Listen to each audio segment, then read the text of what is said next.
Set net मार्गदर्शन वर्गाचा हा तिसरा दिवस आहे. आजचं लेक्चर हे सोमवारी होणार, म्हणजे जरा चेंज झाले तुमच्या लक्षात येईल. 10 दिवस कॉन्सन्ट्रेशन राहत नाही, कंटिन्युटी राहत नाही. कोणाची सवड असेल, अडचण असेल तर आपण मागं पुढे करत असतो. त्यातला आज आणि उद्या 2 दिवस केलेला आहे. कारण आज जे सर होते अजित लेपारे सर, त्यांचे वडील परवा वारले, त्यामुळे ती येऊ पण शकणार नाही, येऊ पण शकणार नाही. मग उद्या जे होतं पाटील मॅडमना मी म्हटलं की तुम्ही आज घ्या, सोमवारी आहे त्यांना उद्या, आणि आजचं जे आहे काल मॅडम आलं तयार की त्यांना सोमवारी दिलेलं आहे. त्यांना 1-2 दिवस स्पेस राहील तयारी करायला, म्हणजे तुमच्या याच्यात खंड पडत नाही. फक्त विषय खालवर होईल एखाद दिवस, ऐनवेळी काही अडचण येऊ शकते, त्याचं आपण ऍडजस्ट करायचं आहे. फक्त शेवटचं लेक्चर जर मिस झालं, त्यांना काय अडचण आली तर त्यांना ऍडजस्ट करायला जागा राहत नाही, कारण ते मग दिवसच ढकलावा लागतो. तरी पण तो 11 तारखेला संपतोय, 12 तारखेला रविवार आहे. सोमवारी 13 तारखेला तुमच्यासाठी एक वेगळं लेक्चर ठेवलेलं आहे की टाइम मॅनेजमेंट कसं करायचं आणि छंद म्हणून या परीक्षेकडे कसं बघायचं. Habit formation. What is learning? It is habit formation. अभ्यास म्हणजे चांगली सवय लावून घेणं. याच्यावरती एक स्वतंत्र लेक्चर 11वं, जे याच्यात येत नाही, पण मी तुमच्यासाठी खास ठेवलेलं आहे. गेल्या वर्षी पण आम्ही एक जीवन जगण्यासाठी नेट सेट पाहिजे याच्यावरती जीवन कौशल्याने जगूया म्हणून गेल्या वर्षी एक व्याख्यान ठेवलं होतं. तसं या वर्षी आम्ही ठेवलेलं आहे 13 तारखेला आहे. ती मध्ये रविवार आल्यामुळे नाही तर कंटिन्यू झाला असतं. आज आपल्या इकडं आपल्यातल्याच प्राध्यापिका याच वर्षी सेट पास झालेल्या आहेत, त्यांचं अभिनंदन करायचं पाहिजे. मी काल तुम्हाला सांगितलं की जुने सेट झालेले आहेत त्यातला एक, नवीन सेट झालाय त्यातला एक, आणि बाहेरचे 2, असे 3 कॅटेगरी आम्ही ठेवलेत. रेमा मॅडम आपल्या बाहेरच्या आहेत, पण आज त्यांना सोमवारी त्या यायला तयार होत्या, पण आज आल्याच त्या कायम कॉन्टॅक्ट मध्ये आहेत आणि धनया सरांची कॉन्टॅक्ट मध्ये आहेत. त्यांचं मी स्वागत करूया सगळेजण मिळून. आणि ते आपल्याच मैत्रिणी म्हणून राहतात आणि त्यांचा पण अनुभव तुम्हाला येईल की खरं नेट सेटचं वर्ग चालवत असताना मुलांच्या मध्ये आम्हालाच निगेटिव्हिटी दिसते पहिला. त्यानंतर काही प्राध्यापकांच्या मध्ये निगेटिव्हिटी जाणवायची की कशाला करायचं, शिकून तर कुठं नोकऱ्या आहेत, पास कशाला व्हायचं. मग म्हणायचे कोण 500 रुपये कशाला द्या फुकट, त्याचा काय उपयोगच नाही. मग नंतर 5000 रुपये देऊन नोट्स मागून घ्यायला लागते. रेमा मॅडम बरोबर आहे ना, आम्ही याला 500 रुपयामध्ये सगळं देतो, PDF, फोटो. काल तुम्हाला सांगतो 2 वर्षापूर्वी शशिकांत अन्नदाते सर इथं आलते, त्याने 48 पुस्तकं लिहिली, स्पर्धा परीक्षा आणि ती त्यांना आपण इथं बोलवलं होतं. काल मला परत भेटल्यावर त्यांनी त्यांच्या एका नेट सेटच्या पुस्तकाची 10वी आवृत्ती छापून आली, 10वी हे सागर केलं, आणि त्यांनी मला ते गिफ्ट दिलेलं आहे. मी आज लायब्ररीत ते जमा करतो. म्हणजे कसं या आपल्या कार्यावरती अनेकांचं प्रेम आहे, म्हणजे अनेकांचं लक्ष ठेवून आहे, युनिव्हर्सिटीच्या आणि युनिव्हर्सिटीच्या बाहेरच्या विद्यार्थ्यांच्या मध्ये ही ऍटिट्यूड पॉझिटिव्ह यायला वेळ जातो. आणि तुम्हाला योग्य वयात ही संधी मिळालेली आहे. MA फर्स्ट इयरला आहे त्याच वेळी तुम्हाला आम्ही हा मार्ग खुला करून देतोय. त्याचे रिझल्ट पण चांगले यायला लागलेले. आणि जास्त फायदा याचा की ज्यांनी PGला असताना दुर्लक्ष केलं त्यांना जास्त फायदा व्हायला लागला की त्यावेळी कळतं की बाबा आपण काही केलंच नाही, आता करायला पाहिजे, मग मागं लागून करतात. मॅडमला मी गेल्या वर्षी माझ्याकडे एक पेपर बघायला आले, रिसर्च पेपर, म्हटलं सेट नेट परीक्षा दिले, पासच आहे. कुंदत मॅडम पण काय उपयोग कशाला करायचं म्हणायचे, देऊन तर बघा काय होते, तेही पास आहे. अशी कितीतरी उदाहरणं आहेत की सहज ते बसले आणि पास झाले, ठरवून पास झाले, की ज्यांना अनेक वेळा अपयश आलं होतं, मग करायची इच्छा राहत नाही, 1-2 वेळा फेल गेलं की नको वाटतं. धनया सरने त्याचं चांगलं उदाहरण दिलेलं. मी तर असा सेट पास झालो. मी हायस्कूल शिक्षक होतो आणि मला त्या सेटची काही गरजही नव्हती, परमनंट होतो. पण मी MPhilला ऍडमिशन घेतल्यावर 4 आमचे दोस्त झाले, ते सगळे कॉलेज प्राध्यापक नेट सेट ग्रस्त होते. BEd कॉलेजला होते, 3 जण होतो, 4च होतो आम्ही. ते 3 BEdला शिकवायला होते आणि नेट सेट ग्रस्त होते. त्यांना लय सिरियस होते, 10-10 वेळा बसले होते, पासच होतो. त्यावर निकाल 1.5% लागत होता. आणि मी हायस्कूलला काय नाही, एम्प्टी माइंडेड, आपण बसायचं सगळ्यांच्या बरोबर. त्यांच्याबरोबर फॉर्म भरला. त्यावेळी आम्हाला सेटला ऑप्शन निवडायला लागायचे, 2 ऑप्शन असायचे आणि एक ऑप्शन आमचा MEdला होता आणि दुसऱ्या ऑप्शनचं काही म्हटलं नव्हतं. मी मागितलं तरी पण त्यांनी मला दिलं नाही. पण झालं असं की सेटच्या परीक्षेला मी बसलो आणि मी पास झालो आणि ती परत नापास झाली. सगळे माझ्या घरला आले, तो कसल्या नोट्स आहेत तुझ्या बघून सगळं कपाट खाली करून इसकटून टाकलं. काही त्यांना सापडलं नाही, फक्त रेफरन्स बुक सापडलं. मी बीएडला असताना एमएडला असतानाच मूळ पुस्तकं वाचत होतो, नोट्स नाही. ओरिजिनल रेफरन्स बुक आहे ते वाचन करत होतो आणि ते डोक्यात फिट होतं. अजून ते आहे. वर्गात बोलत असताना मला रेफरन्स सुद्धा घ्यायला लागत नाही, नुसतं बडबडत राहावं. जर आपण मुळाकडे गेलो तर आपणाला उगमाकडे जाण्यासाठी पंखात ताकद असावी लागते, तरच आपल्याला उगम सापडेल. ती ताकद अभ्यासाने येते आणि तुम्हाला योग्य वेळी ही संधी मिळालेली आहे, याचा फायदा घ्या. मॅडमांचा परिचय मी तुम्हाला रेझ्यूम ग्रुपवरती दिलेला आहे. नीट वाचा, अभ्यास करा त्याचा. ही माणसं ज्यांचा अनुभव छोटा आहे, त्यांचा रिझ्यूम छोटा असेल, सगळेच धनैया सर होणार नाही, पण धनैयाची सुरुवात इथून होते. ते पण 4-5 वेळा नापास झालं म्हटले, हे प्रत्येकाचा अनुभव आहे, पण हळूहळू अनुभवाने येतं. पण मॅडमने या वयामध्ये सुद्धा खूप मोठे अचिव्हमेंट केलेले आहे, पब्लिश पेपर केलेले आहेत, PhDचं काम चालू आहे आणि हे सगळं करायचं आहे आपल्याला, यांच्या मागेच जायचं आहे.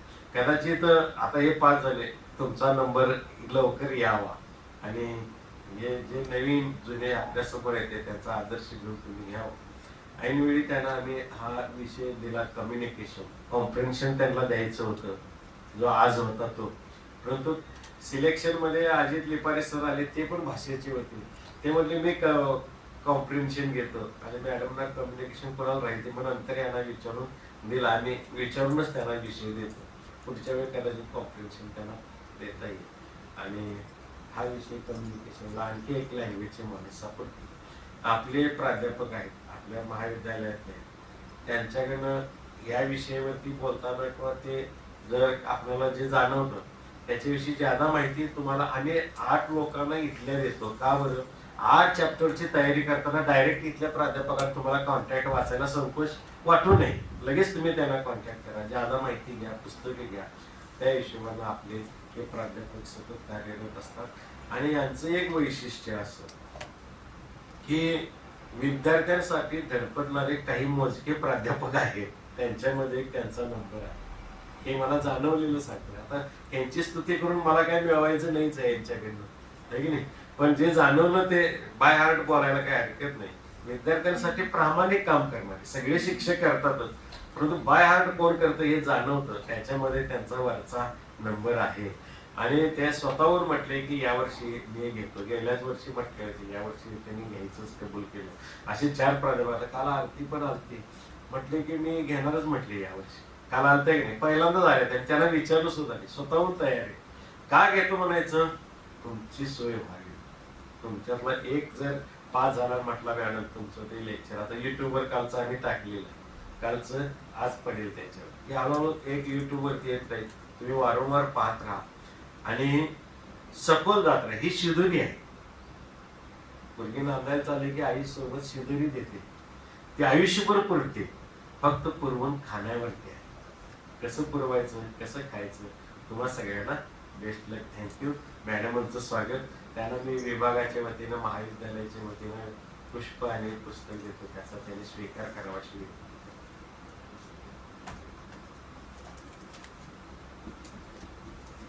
फोटो पण टाकत चला.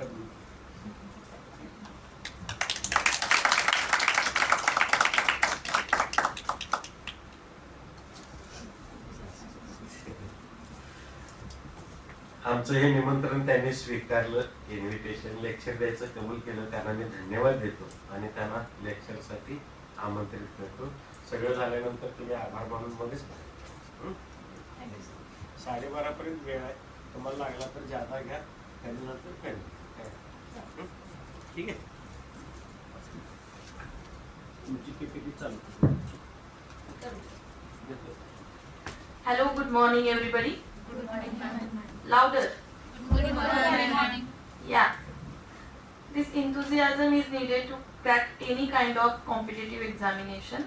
कोणतीही परीक्षा पास करण्यासाठी तुमच्यामध्ये काय पाहिजे? उत्साह. मरगळ असेल तर कोणत्याही घरातलं तरी काम होतं का? तुमच्यामध्ये पाहिजे उत्साह. किती उत्साह पाहिजे?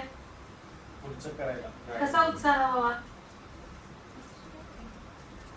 अरे घरामध्ये जत्रा असेल, कुणाचं लग्न असेल तर तुमच्यामध्ये संचारलेला उत्साह असतो, काहीतरी कार्यक्रम आणि काम करायचंय, तसा तुमच्यामध्ये कोणतीही परीक्षा पास करायची असेल तर तो उत्साह पाहिजे, त्याच्याबद्दल पॉझिटिव्ह ऍटिट्यूड पाहिजे का नको?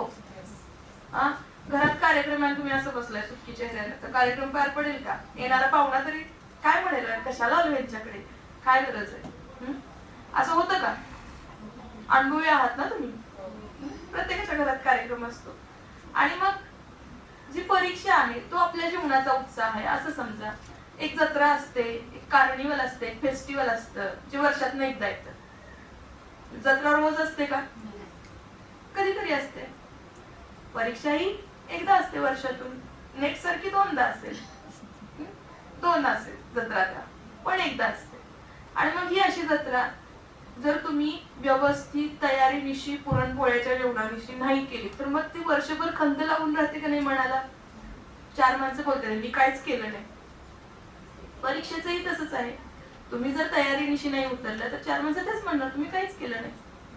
So you need to prepare well.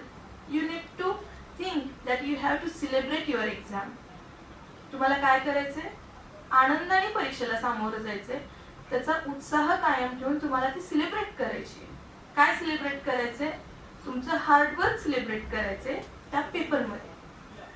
Once you do the hard work you can celebrate in examination, right? Do you get my point? First of all, I would like to introduce myself again. 1 minute.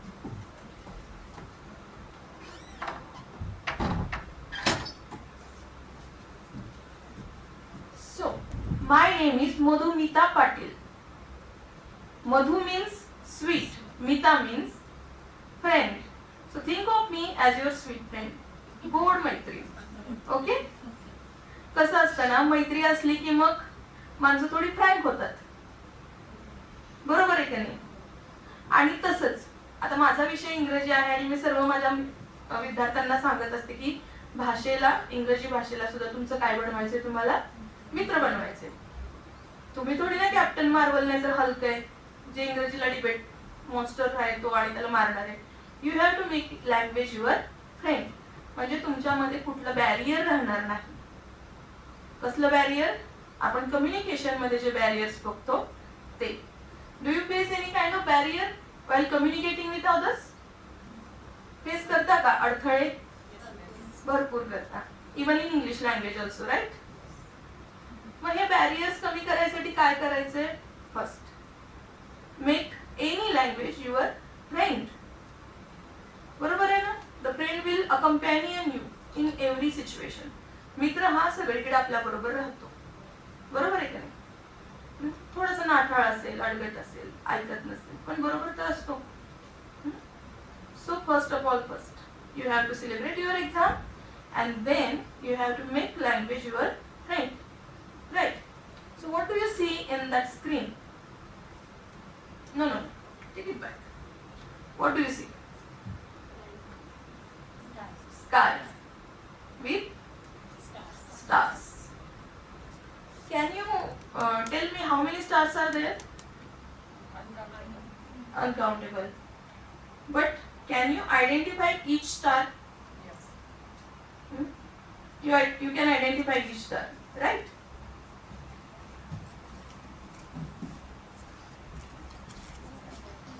Can you hear me? Yes. Too much loudly. Okay.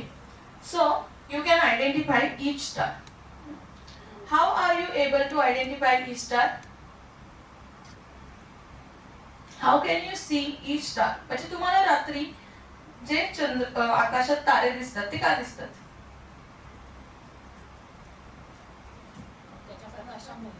प्रकाशामुळे. प्रत्येक तारा आपापल्या भोवती स्वतःभोवती प्रकाशित आहे का नाही? का तो कम्पेअर करतोय मूनशी? बाई चंद्राचा उजेड किती आहे, मी कसं काय चमकू, मी का चमकू, असं म्हणतं कोण? प्रत्येक ताऱ्याला आपली चमक आहे. माझ्या बऱ्यापैकी विद्यार्थ्यांना माहित आहेत माझ्या कन्सेप्ट काय आहेत ते. प्रत्येक ताऱ्याला आपली चमक आहे.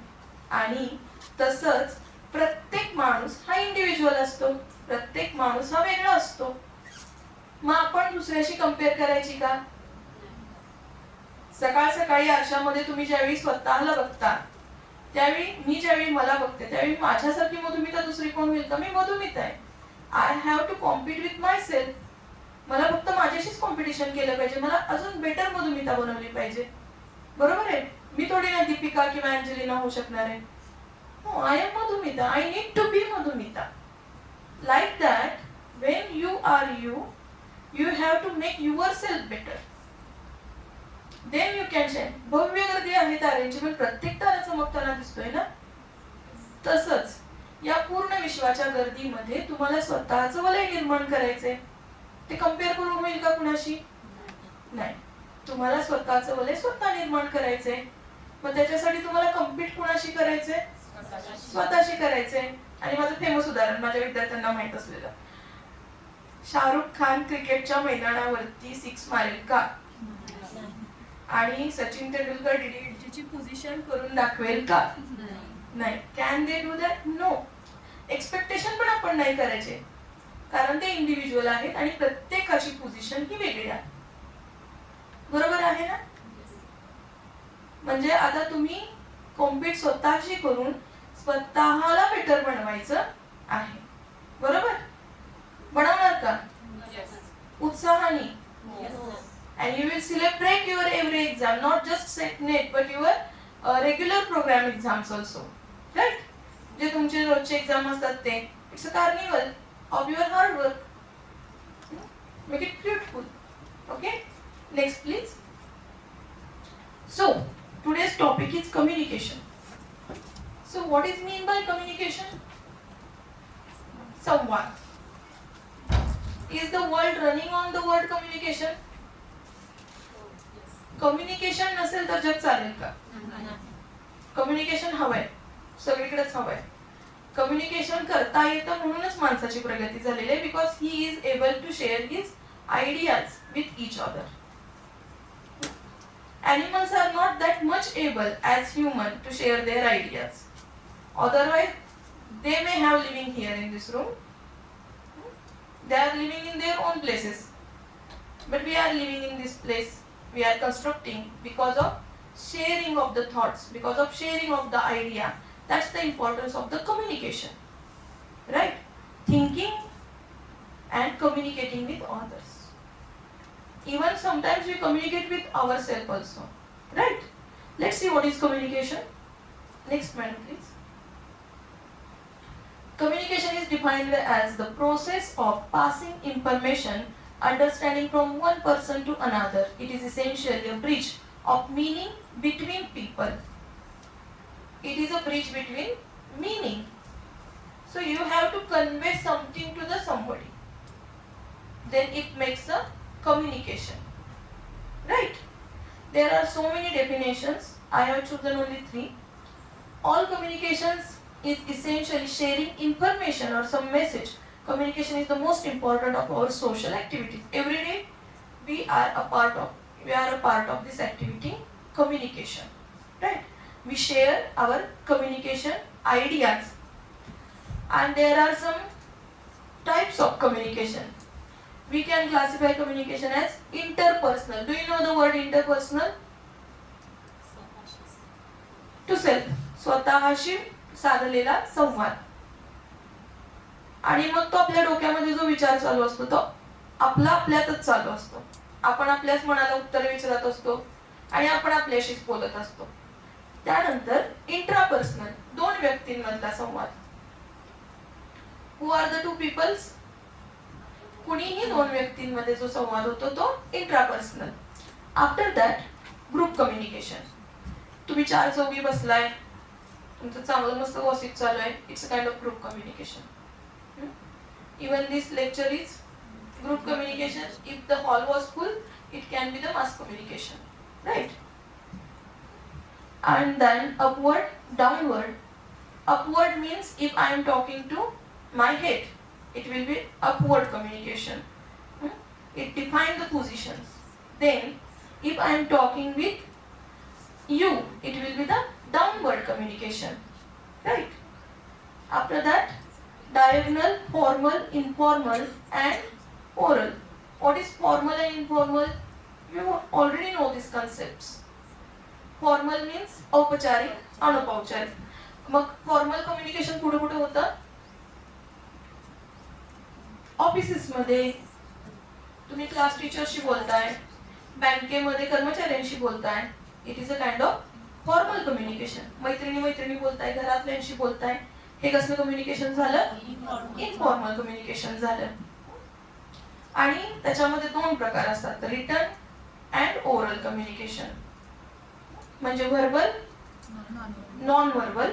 व्हर्बल मध्ये रिटन कम्युनिकेशन येतं, नॉन व्हर्बल मध्ये facial gestures, even your smile, eye contact, slightest movement of your body will come between your facial expressions or non-verbal communication. So make a point that two communications, verbal and non-verbal, all the non-verbal communication is associated with without word or spoken communication. And all the verbal communication is with some kind of spoken or written communication. So you can note it down, or I will send the PPT to you. Okay. Then next please. Oh, this is meaning of communication. If the question is asked that where the word origin, in English language every word have some kind of origins. Etymological origins. So the communis or communicator, which means make common. Thus the communication means make it common to everybody. Means to give to everybody. Communicates. Then communication is the intercourse by words, letters or message. These are some concepts. If you want to note down, you can take a photo of this also. Take a photo.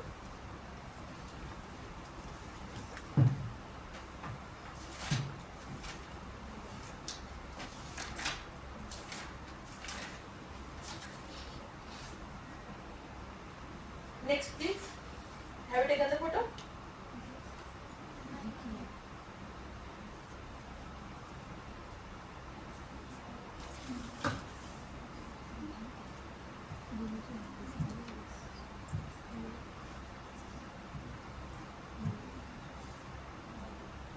Next.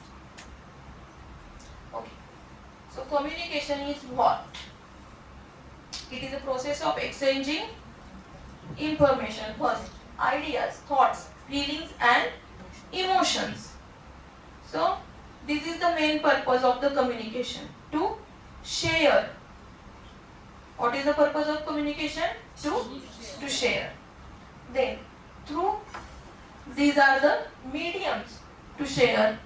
Which are the mediums? Speech, signals, writing and behavior. What will be the speech? Hey, hi, hello, how are you? This will be the speech. Or please do this work. This will be the speech. Then signals. Hi. He can't hear me, but he can see my hands. I'm waving a hand at him. That will be the signal. Then writing, email, letters, messages, every kind of writing. After that, behavior.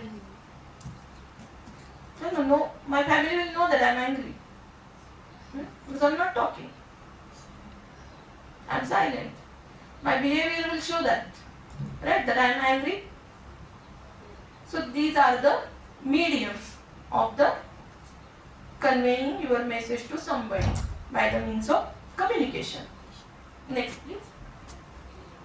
Elements of communication. Okay.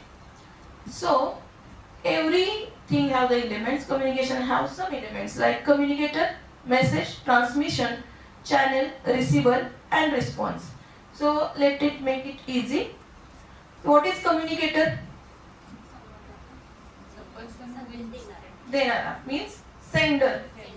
Sender. Message. Message. No, receiver will come at the end. Message. Then transmission means encoding. I have an idea. I'm just saying to myself, oh, that's good. That's good. But what is good? I have to encode it in words. to convey or to tell it to somebody. My message in my brain, I am a sender, I am sending message to somebody, then I have to convey that message, then I have to encode it in a proper word that the front of the person in front of me will understand what I am trying to say, right? That is encoding of the message. Then I will choose the channel for it, transmission channel. Can you see it properly? I will choose the transmission channel for it. What will be the transmission channel? Anything. It is verbal, non-verbal, or verbal or non-verbal. Speech or letter or message. Anything. Then the person in front of me who is going to receive my message will be the receiver. Right? Yes. Then receiver will, what will the receiver do? Listen to message. Listen to message. Then he will try to understand the message. Means he will decode the message. Encode, decode. He will decode my message. After decoding my message, he will give me response, means feedback. When this process is completed from sender to feedback, accurate feedback given to the sender, then the communication process is said to be only completed. If only the communication process means feedback is received by the sender. Feedback is received by the sender, then the process will be said completed. Okay? Next please. So, process of communication. This is the graphical description: sender encoding message, message channel decoding receiver, and feedback is absent here. The noise, can you see that noise? What is the effect of noise in your communication? It causes a barrier.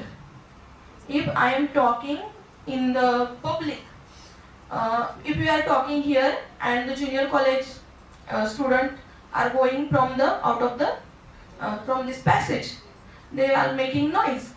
So my message will be unclear to you because my voice will be unclear to you. You will be unable to understand what I am trying to say.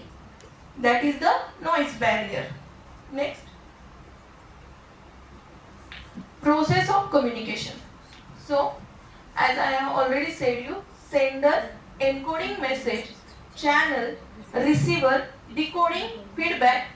Again the feedback is channeled to the receiver. It is a circular process. Right? It is completed by the circulation. So once you understand this, S, M, C, R, F, C. First of all, you have to write down S for sender. S, M, R, C is a model of communication. S, M, C, R. S, sender, message, channel, receiver. Feedback comes again, but S, M, C, R is a basic channel in the liner communication, which we are going to see next. So what can we share by the communication? Idea. Whatever idea is going in your mind, let's go to the movie, is your idea. Let's do the homework, or let's make a wheel. It was the first idea. कुणीतरी idea केली होती ना की बाबा ते गोल गोल फिरते ना त्याचा आपण चाक बनवूया. आयडिया शेअर केली. त्याच्यानंतर मग ते गाड्यांचा शोध लागत राहिला. मग माणसाचे दळणवळण आणि तिथून मग माणसाची प्रगती झाली. म्हणजे पहिल्यांदा कुणीतरी आयडिया शेअर केली. बरोबर आहे. त्यानंतर sender. Sender is a person who encode the message. जो संवाद हा एका साधनामध्ये किंवा एका विशिष्ट भाषेमध्ये काय म्हणतो त्याला कलेक्ट करतो आणि समोरच्याला सांगतो. सेंडर. त्यानंतर message, the idea, emotion, coming, opinion, transmission. Sender is called a message, is called a message. त्यानंतर एन्कोडिंग. आता एन्कोडिंग मध्ये काय आहे, तुम्ही मेसेज कसा देताय समोरच्याला, एन्कोड करताय. मग तुम्ही चिठ्ठीमध्ये ते बदाम काढून देणार आहे का, आय लव्ह यू लिहून देणार आहे, का फ्लाइंग किस देणार आहे. It is a kind of encoding. म्हणजे तुम्ही काय करताय, लहान मूल असेल त्याला आपण लाडानी आपल्याला म्हणायचं, आपल्याला प्रेम त्याच्याबरोबर शेअर करायचं. तुम्ही नॉन व्हर्बल बिहेवियर मध्ये त्याला एक गालावरती पप्पी दिली, त्याच्याकडे स्माइल दिली हलकीशी, तरी सुद्धा तुमचा मेसेज हा त्याच्यापर्यंत पोहोचतो. तुम्हाला क्लासमध्ये अब्सेंट राहायचे तर तुम्ही आम्हाला लिखित स्वरूपात द्या, तुमचा मेसेज आमच्यापर्यंत पोहोचणार आहे. म्हणजे हे तुम्ही काय निवडायचं आहे इथं, चॅनल, की कशा पद्धतीनं तुमचा मेसेज तुम्हाला पुढच्याला द्यायचा आहे ते चॅनल निवडायला लागतं. बरोबर आहे. आता मी हे फेस टू फेस चॅनल निवडले की बाबा मी स्पीच थ्रू तुम्हाला देणार आहे मेसेज माझा, राईट. त्यानंतर रिसिव्हर. रिसिव्हर म्हणजे आता तुम्ही आहात इथं रिसिव्हर, जो कोणी तुमचा मेसेज ग्राह्य करणार आहे तो रिसिव्हर. त्यानंतर डिकोडिंग. आता मी तुम्हाला जे काय सांगते ते तुम्हाला अंडरस्टँड करायचंय, तुम्ही तो डिकोड करायचंय आणि मग तुम्ही मला फीडबॅक द्यायचंय. बरोबर आहे. मग मी समज तुम्हाला मेसेज दिला की मी समज I have asked you question that what is your name. Simple. Then you will answer me your name. You will give me the feedback. तुम्ही डिकोड काय करणार, मला तुमचं नाव कळत नाही ते, मी विचार करते डोक्यात नाव नाव नाव, मग मी एन्कोड केलं काय, व्हॉट इज युअर नेम. मग तुम्ही डिकोड केला की हा ह्यांना नाव सांगायचंय का माझं. मग तुम्ही तो डिकोड करून मला तुमचं नाव दिलं, तर तुमचं नाव आहे शालिनी. शालिनी हा काय आहे माझ्यापर्यंत आलेला फीडबॅक आहे. हा कन्सेप्ट क्लिअर झाला. सेंडर, मेसेज, चॅनल, रिसिव्हर आणि feedback. Okay. Next slide. Communication begin with an impulse to pass on message made up of bits of information. आता ह्याच्यामध्ये sender has an idea, sender encodes the idea, sender transmit message throughout medium, receiver gets the message, receiver decodes the message, receiver sends feedback. It is a same process, but just it is written. Next please. Types of communication. We have already seen verbal communication and non-verbal communication. So, which kind of communication is more effective? What do you think? Verbal communication. Right? Because I am smiling at somebody. But if he takes it wrongly, that maybe he takes it that I am laughing at him. म्हणजे मी चेष्टेने हसतोय का चांगुलपणाने हसतोय हे जर समोरच्याला नाही कळलं तर आपल्याला हसायचं तर आहे, पण समोरच्याला जर मग ते चुकीच्या पद्धतीने मेसेज केला, मिसअंडरस्टँड होण्याचे चान्सेस भरपूर असतात. बरोबर आहे. बरं, व्हर्बल मध्ये पण असतात. व्हर्बल मध्ये कसे काय असतात सांगा बरं. सिमॅन्टिक बॅरियर्स असतात आपल्यामध्ये, लँग्वेज बॅरियर्स असतात. तुम्ही आणि मी एकमेकाशी संवाद साधतोय. मला काही शब्द माहिती आहेत जे तुम्हाला माहित नाहीत. जर मला शब्द माहिती आहेत ते तुम्हाला माहित नाही, किंवा मला जे माहिती आहे त्याचं तुम्हाला डिफरंट मिनिंग माहिती आहे, तर अशा वेळी सुद्धा आपल्या कम्युनिकेशन मध्ये बॅरियर येऊ शकतं. मला एक शब्द माहिती आहे, महाद्या. कुणाला माहिती आहे? तिला माहिती आहे महाद्या. आता कुणाला हे वाटेल की नाव आहे महाद्या, असतं नाव. महादेवला महाद्या असं म्हणण्याची गावाकडे पद्धत आहे. पण महाद्या हा काय आहे तर आमटीचा एक प्रकार आहे. त्याच्यामध्ये शेंगदाण्याच्या कुटाची फक्त आमटी केली जाते, त्याच्यामध्ये दुसरं काही नसतं. कांदा, शेंगदाण्याचं कूट आणि चटणी आणि पाणी, एवढीच आमटी असते. त्याला महाद्या म्हणतात. आवडीने खाल्ली जाते इकडे महाराष्ट्राच्या ग्रामीण भागामध्ये. मग ज्याला माहित नाही, तर मी समज विदर्भात जाऊन म्हटलं मला महाद्या खायचं, त्याला काय वाटेल, मला पोरगं खायचं कुठलं. म्हणजे का वाटेल तर कम्युनिकेशन मध्ये बॅरियर्स येतात. बरोबर आहे. Next please. Classification of communication. Intrapersonal communication. ह्याच्यामध्ये कन्फ्युज व्हायचं नाही. इंट्रापर्सनल आणि इंटरपर्सनल. इंट्रा आला की स्वतःशी, ई आलं की दुसऱ्याशी. कारण कधी कधी कन्फ्युजिंग असतात क्वेश्चन सेटचे आणि मग आपण चुकीचे आन्सर देऊ शकतो. का चुकतो आपण? ते एखाद्या मध्ये चुकू शकतो, मेसेज डिकोड होत नाही आपल्यालाच नीट त्यावेळी. So intrapersonal communication is talking in your on mind. ते दिवसभर आपल्या डोक्यातले विचार कधीच थांबलेले नसतात, कंटिन्युअस आपण एक स्वतःशी बोलत असतो, ते इंट्रापर्सनल थॉट्स. त्यानंतर इंटरपर्सनल थॉट्स. इंटरपर्सनल कम्युनिकेशन म्हणजे एकमेकाशी बोललेलं. किंवा आता इथं बघितलंय, an author communicates interpersonally with his reader who is always present as a silent audience in author's mind while he writes. मी कुठलं तरी पुस्तक लिहित आहे, तर मी माझ्या वाचकाशी न कळतपणे संवादात आहे. माझा वाचक कोण मला माहित नाही, पण हा ते वाचणार आहे, त्यांना हे वाटणार आहे. मग हे एक प्रकारचं इंटरपर्सनल कम्युनिकेशन चालू आहे. किंवा पुस्तक मी वाचते, तर मग ते लेखकाने लिहिलेलं आहे, तर तो माझ्याशी संवाद साधतोय असं आपल्याला वाटू लागतं परत. त्यानंतर group communication, small or large group. Group discussion ही संकल्पना तुम्हाला माहित असेल. ग्रुप डिस्कशनसाठी मिनिमम 3 पर्सन्स लागतात, मॅक्झिमम 10 to 11 पर्सन्स असतात. ते होतं ग्रुप डिस्कशन. आणि त्याच्या खाली आहे ते मास कम्युनिकेशन. मास कम्युनिकेशन म्हणजे मग आता आपण 11च्या पेक्षा जास्त असतील, एक 15च्या अबाव जर कोणी असेल बोलत असेल आणि समोर एकच वक्ता असेल, मग समोर समज तुमच्या टीव्ही जरी चालू असला तरी it is a kind of mass communication. टीव्हीवरचा प्रोग्राम ऍट अ टाइम कितीतरी जण एका वेळी बघत असतात. वेब सिरीज, मोबाईलवरती प्रदर्शित होणाऱ्या गोष्टी, ह्या कशाचा पार्ट आहे? मास. मास म्हणजे खूप मोठ्या प्रमाणात मास कम्युनिकेशनचा पार्ट आहे. मग मास कम्युनिकेशन मध्ये काय काय येतं? In case if there is a question that choose the following which is suitable for mass communication. मग न्यूजपेपर आहे, रेडिओ आहे, टेलिव्हिजन आहे, त्याच्यामध्ये तर मास कम्युनिकेशन. टीव्ही वरती प्रदर्शित होणारे दूरदर्शन सारखे असतील चॅनल्स, तर ते मास कम्युनिकेशन करत असतात. Next please.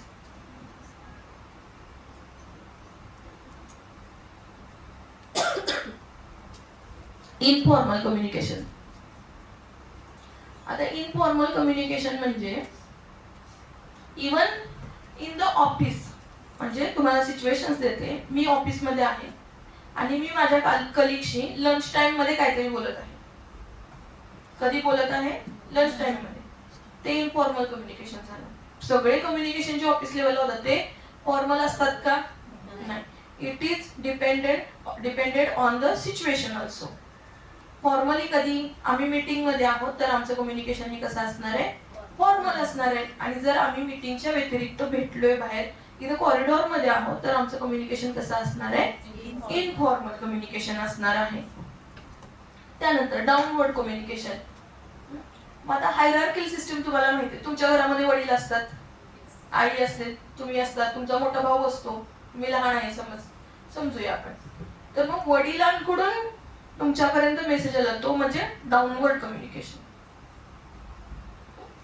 कारण ते तुम्हाला सांगत आहेत काहीतरी.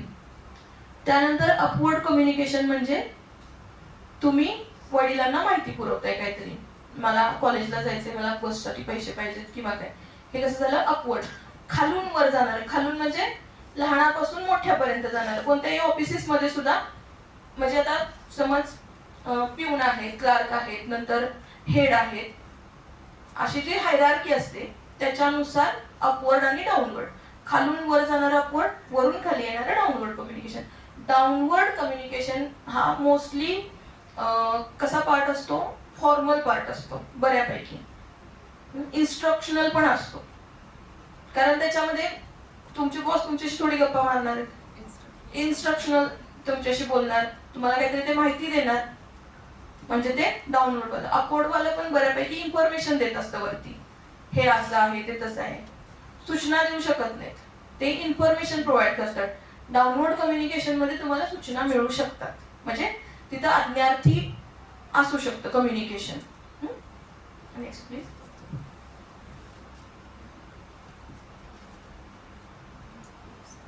नेक्स्ट घ्या.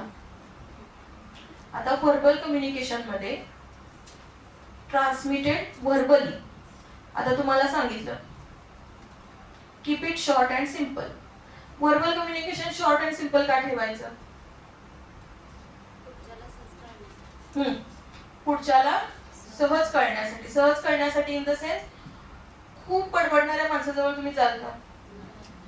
नाही. थोडक्यात तुम्हाला माहिती दिली, मग तुम्हाला पण इंटरेस्ट निर्माण होतो. मेसेज पण तुम्हाला क्लिअर पोहोचायला पाहिजे. म्हणजे वर्बल मेसेज तुम्ही ज्यावेळी एन्कोड करता त्यावेळी तो कसा असावा? स्पष्ट असावा, संदिग्धता नसावी. कोणत्याही चांगल्या मेसेजची वैशिष्ट्यच हे आहे की तो स्पष्ट आहे, संदिग्ध नाही आहे. तुम्ही मराठीमध्ये कम्फर्टेबल आहात का? आहे ना? Next please. आता ओरल कम्युनिकेशनचे ऍडव्हान्टेजेस दिलेले आहेत. It brings quick feedback. मी तुम्हाला म्हटलं हो ना, तुम्ही म्हटलं हो.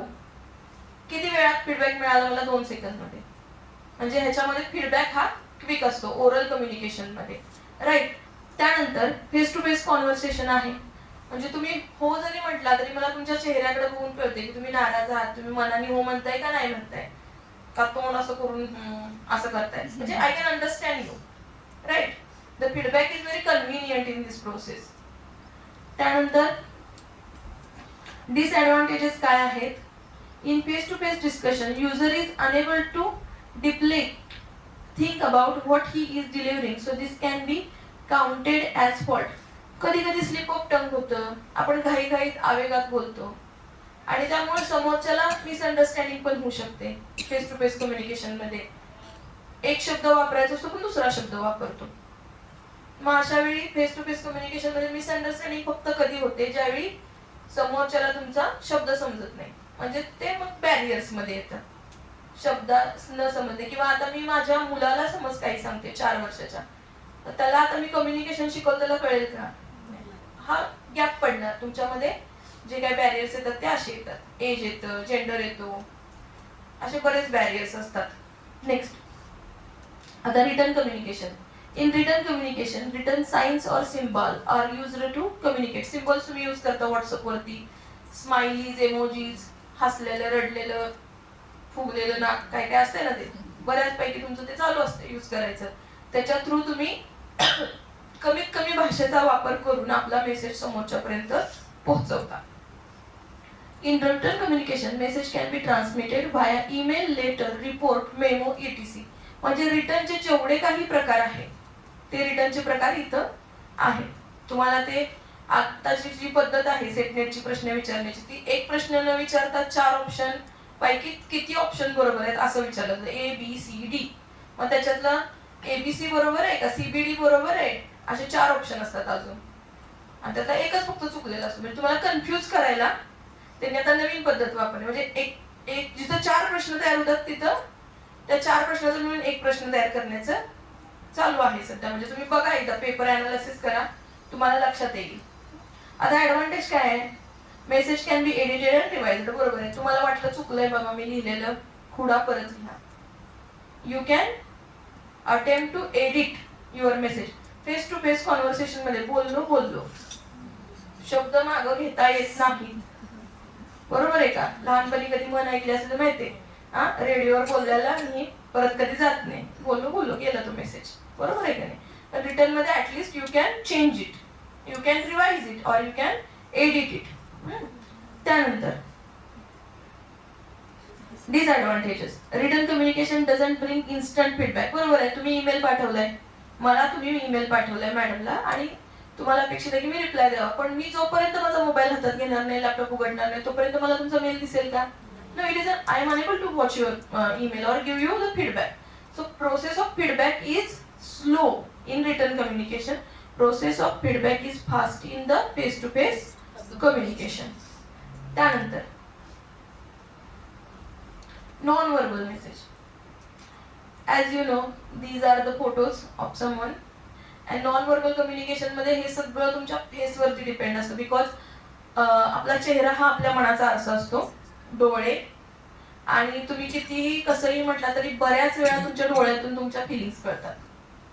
सायकोलॉजीचे विद्यार्थी असतील तर त्यांना माहीतच असेल इथं की तुमचे डोळे बोलतात. का बोलतात? काही पण तुमच्या मनामध्ये उलथापालथ चालू असेल ती इथं समजते समोरच्याला. त्यामुळं याच्यातून जे मेसेज जातात ते फार भयंकर असतात नॉन व्हर्बलचे. कारण समोरच्याच्या मनात तुमच्याबद्दल काय विचारेल तत्क्षणी म्हणजे त्याच वेळी हे तुम्ही सांगू शकत नाही. अचानक तुम्हाला एखादी गोष्ट नाही आवडली, समोरच्याने तुम्हाला, आता समज तुमच्या आईनं किंवा वडिलांनी तुम्हाला गिफ्ट आणले आणि त्यांना खूप अपेक्षा की तुम्हाला ते गिफ्ट आवडणार आणि तुम्हाला ते बघितल्या ड्रेसचा कलर आवडला नाही, तुमचा चेहरा थोडासा हे झाला आणि परत त्यांना चांगलं वाटावं म्हणून तुम्ही तुमचे एक्सप्रेशन बदलले, पण ते 1-2 सेकंदासाठी दिसलेले एक्सप्रेशन त्यांच्या नजरेतून सुटतील का? तुमचा मेसेज गेला का? गेलेला आहे. नॉन व्हर्बल कम्युनिकेशन मध्ये फेशियल एक्सप्रेशनचा हा प्रॉब्लेम असतो की तुमचा मेसेज लगेच पोहोचतो तिथपर्यंत. त्यानंतर साऊंड, तुमचा आवाज, पिच ऑफ टोन. पिच म्हणजे काय सांगा बरं? साऊंड, व्हॉल्यूम कमी जास्त होणे. हे इफेक्ट करतं का? क्लासरूम कम्युनिकेशन मध्ये तर करतच. क्लासरूम कम्युनिकेशन मध्ये जर साऊंड हा कमी असेल तर तुमच्यापर्यंत जे शिकवलं गेलं ते पोहोचेल का? नाही पोहोचणार. साऊंड हा खूप जास्त आहे, खूप म्हणजे खूप जास्त आहे, तर तरी पण तुम्हाला प्रॉब्लेम येणार, तुम्हाला त्याच्यात इंटरेस्ट राहणार, तुमचे कान दुखायला लागणार, मग तुमचा मेंदू तुम्हाला सांगणार की नको बाबा ऐकायला, खूपच आवाज आहे हा, म्हणजे मेसेज डिकोड करत बसायचंच नाही मला, असं आहे. म्हणजे pitch of a tone, even आता हे सेटनेटचं आहे लेक्चर तरी सांगते की तुम्ही ज्यावेळी इंटरव्ह्यूला जाल किंवा कुणाशी ऑथॉरिटीशी तुमच्या कामानिमित्त बोलत असाल त्यावेळी तुमचा पिच ऑफ टोन कसा पाहिजे? नॉर्मल पाहिजे, एका विशिष्ट लेवलवरती पाहिजे. तो खूप मोठा खूप बारका असून चालत नाही. जसं की आता समज मला कोणतरी बोलतोय माझ्याशी, madam can you give me notes, madam can you give me notes, I will feel अरे काय आहे हे, म्हणजे please give me notes. Confidence level पण तुमचा त्याच्यामध्ये कळतो. ओव्हर कॉन्फिडन्स, अंडर कॉन्फिडन्स आणि कॉन्फिडन्स लेवल असं समजा तुम्ही पिचला तुमच्या. इंटरव्ह्यूला गेलाय, इंटरव्ह्यूला समज एखादा आपल्या गावाकडचा मुलगा गेलाय, सर आज येऊ का? What will be the impression? आओ सर, बोलतात अशी काही मुलं, म्हणजे त्यांच्या लक्षात येत नाही की when we are living in a professional life we need to follow some etiquettes, manners and also some rules of communication, that what we share, how we share, right? how we share मध्ये हे tone येतं, voice modulation येतं. Voice modulation तुम्हाला थोडंसं करावं लागतं, प्रत्येकाचा आवाज बारका मोठा असतो, पण एका विशिष्ट परिस्थितीमध्ये तुम्हाला तो मॉडिफाय करावाच लागतो. तुम्ही उदाहरण द्यायचं तर खूप जंगल आहे आणि त्याच्यामध्ये घनदाट झाडं वाढलेत, एवढं कमरे एवढं गवत वाढले, तिथे जाऊन बसा का पिकनिकला? तुम्ही जाणार का हट्टावरती? का गवत कापलेलं आहे, तिथं ट्रिम केलेलं आहे, मस्त आहे, बसायला मोमो गवत आहे. So you have to modify your self. काय म्हणजे तुम्हाला तुमच्यामध्ये थोडेसे मॉडिफिकेशन करावे लागतात.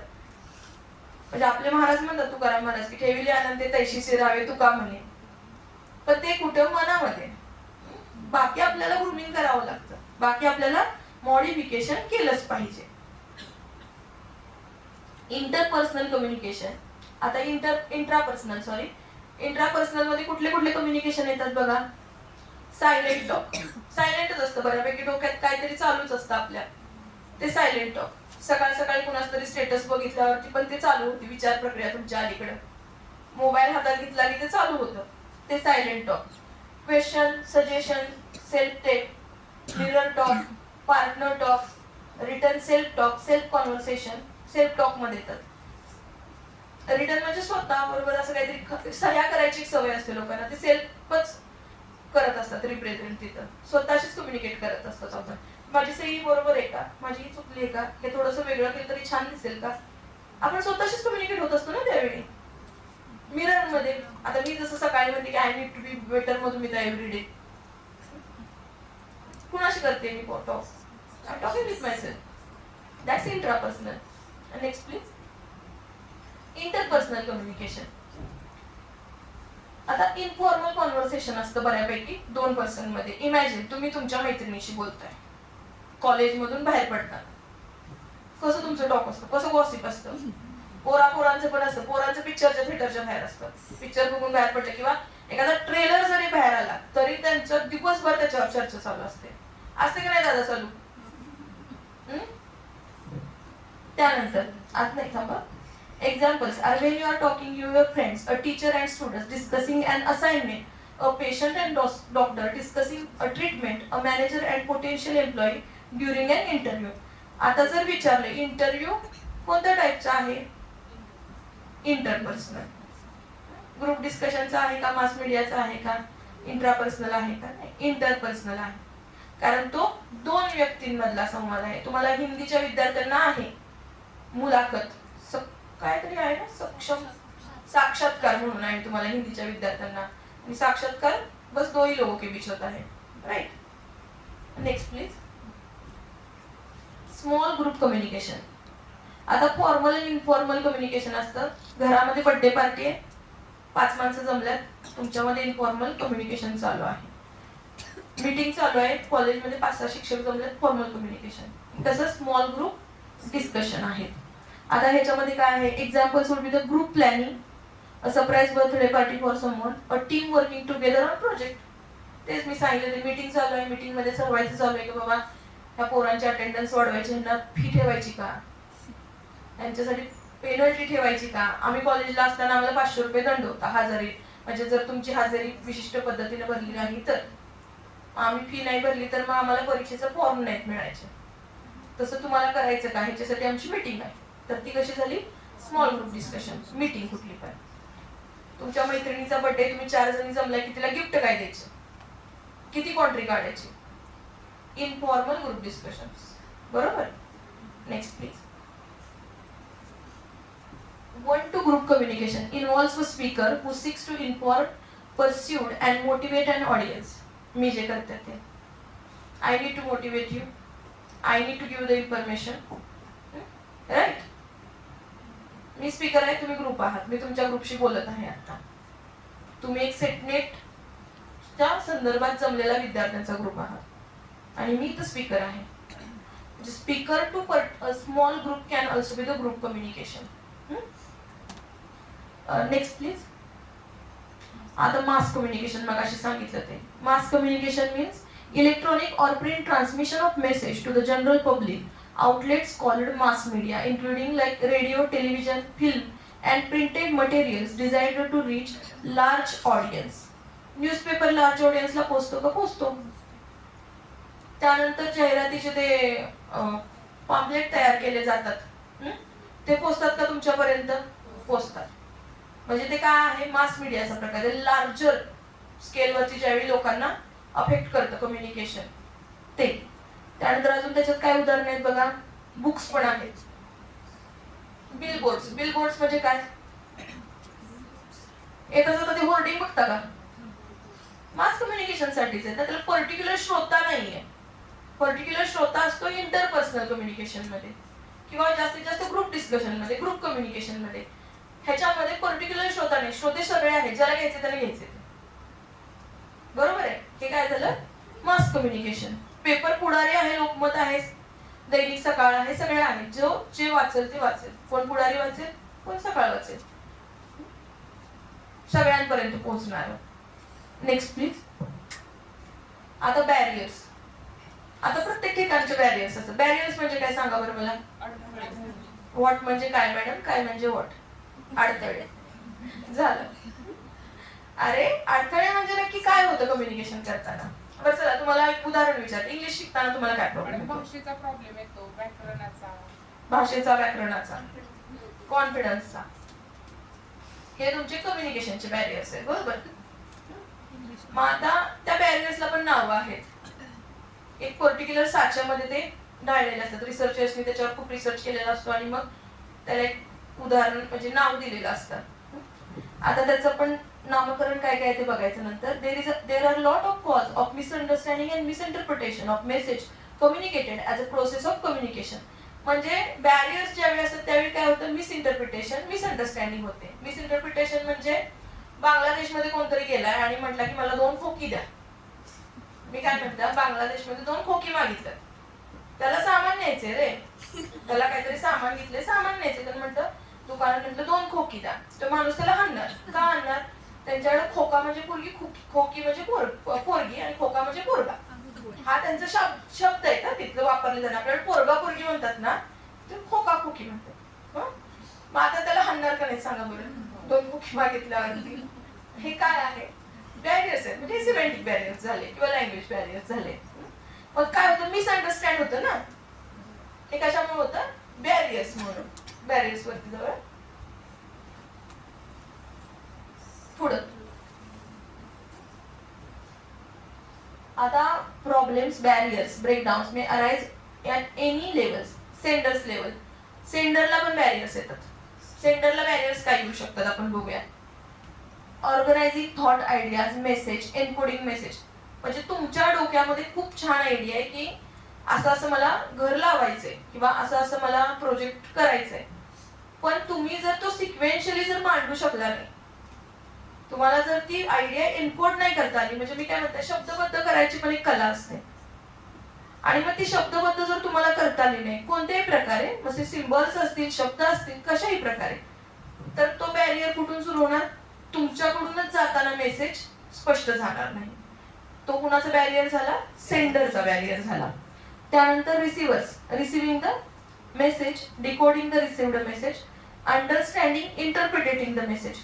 आता रिसिव्ह करताना मी बोलतीये आणि मध्ये ती भिंत आहे, त्या भिंतीच्या पलीकडच्याला ऐकूच जाणार आहे का, तो रिसिव्ह होणार आहे का व्यवस्थित, तर तो रिसिव्ह होणार नाही व्यवस्थित. त्यानंतर मी इथल्या इथं बोलतीये, रिसिव्ह केला मेसेज, पण डिकोडच झाला नाही त्याला, म्हणजे मी काय बोलते त्याला समजलंच नाही, तरी रिसिव्हरचा प्रॉब्लेम होणार आहे. त्यानंतर म्हणजे त्याला अंडरस्टँड, ते मी म्हटलं तसं करताच येत नाहीये. म्हणजे माझ्या 4 वर्षाच्या मुलाला मी कम्युनिकेशन सांगू शकत नाही आता, तसं अंडरस्टँडिंग कमी पडते इथं. हा कुणाचा बॅरियर झाला, रिसिव्हरचा. सेंडरचा बॅरियर कधी होतो, एन्कोडिंग मध्ये होतो, आणि रिसिव्हरचा कुठं होतो, डिकोडिंग मध्ये होतो. त्यानंतर transmission level where noise occurs, मगाशी सांगितलं तसं. While talking it any kind of noise, म्हणजे even you are talking on the telephone आणि मग ते कनेक्शन मध्ये काहीतरी बाबा तांत्रिक अडचण आहे, तरी आवाजामध्ये प्रॉब्लेम येईल. तुम्ही बोलताय फोनवरती आणि रस्त्याने हॉर्न वाजायला लागले, सिग्नल सुटल्याने हॉर्न वाजायला लागले, तरी पण नॉइजचा प्रॉब्लेम येणार आहे मध्ये. त्यानंतर the feedback reaction level, that is necessity condition of the completion of the process. फीडबॅकच आला नाही लवकर, कारण समोरच्याला एन्कोडच झालेला नाही मेसेज. मग समोरचा अजून त्याला परत सेंडर त्याला देऊ शकेल का मेसेज पुढचा, नाही. प्रॉपर फीडबॅक आला तर तुम्हाला समोरचा परत मेसेज देऊ शकतो, बरोबर आहे का नाही. So you need to give the proper feedback. आता tools of effective communication cycle, be brief, manners, using eye, be positive, good listener, spice up your words, म्हणजे थोडं चांगल्या पद्धतीनं चांगले शब्द वापरा. त्यानंतर क्लॅरिटी आणि pronunciation. Pronunciation in the sense उच्चार, तुमचे उच्चार क्लिअर असतील तर समोरच्याला तुमचा मेसेज कळणार आहे. क्लॅरिटी पाहिजे तुमच्या शब्दांमध्ये, मागाशी सांगितलं कन्साइज, थोडक्यात मांडायचं.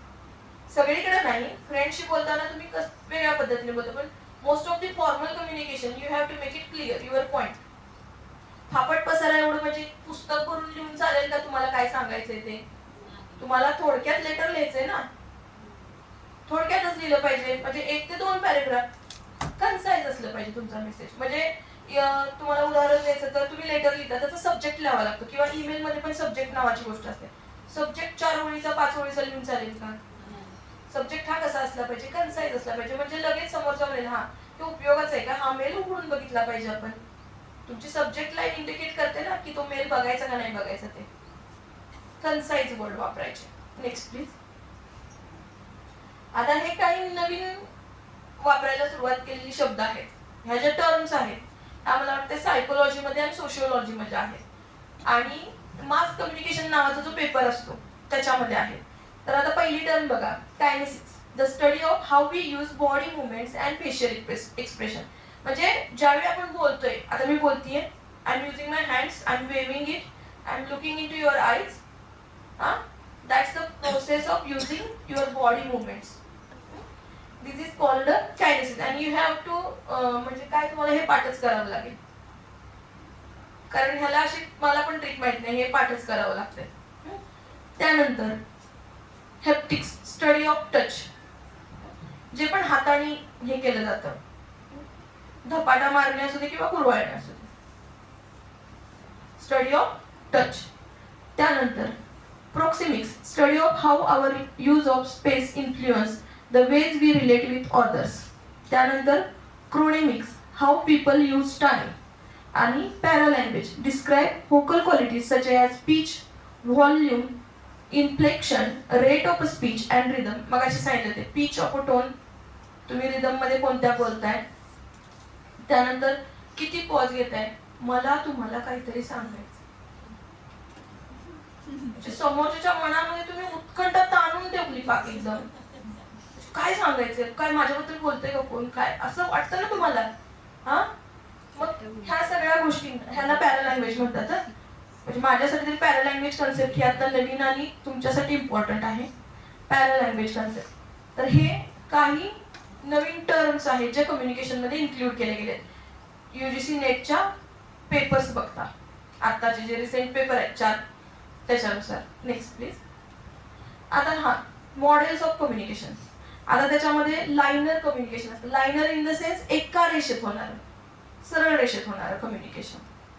वक्ता, श्रोता, वक्ता, मेसेज, श्रोता, ह्याला काय म्हणतो आपण, लायनर कम्युनिकेशन. लायनर. त्यानंतर इंटरॅक्शनल कम्युनिकेशन, 2 माणसांच्या मध्ये होणारं कम्युनिकेशन, इंटरॅक्शनल कम्युनिकेशन. बट आता लायनर कम्युनिकेशन मध्ये हा बाण दिसतोय, फीडबॅक देतोय का हा बाण, एक एरिया आहे, एकाच बाजूने चाललंय.